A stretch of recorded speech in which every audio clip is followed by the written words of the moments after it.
હી told હર. મિત્રો direct ઇનડાયરેક્ટમાં બોલનાર અને સાંભળનાર એ બહુ મહત્વનું છે. બોલનાર જેન્ટ્સ છે કે લેડીઝ, સાંભળનાર જેન્ટ્સ છે કે લેડીઝ છે. I want to meet your brother. અહીંયા ભૂતકાળ છે, અહીંયા સાદો વર્તમાન છે. કયો છે? સાદો વર્તમાન. I want. સાદા વર્તમાનનો સાદો ભૂતકાળ થઈ ગયો. હી ટોલ્ડ હર. હવે જ્યારે આ વિધાન વાક્ય હોય તો વચ્ચે ધેટ આવે. વચ્ચે શું આવે? ધેટ. આમાં ટુ છે એટલે ના આવે. આમાં ટુ છે, આમાં ધેટ છે, આમાં ધેટ છે. તેણે તેણીને કહ્યું એટલે બોલનાર છોકરો, સાંભળનાર છોકરી. હી વોન્ટનું થયું વોન્ટેડ. કોના ભાઈને? છોકરીના ભાઈને.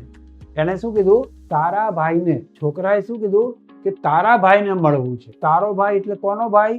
છોકરીનો ભાઈ. તો યોર કોને લાગુ પડે? છોકરીને. તો યોરનું શું થઈ જાય? હર. બ્રધરનું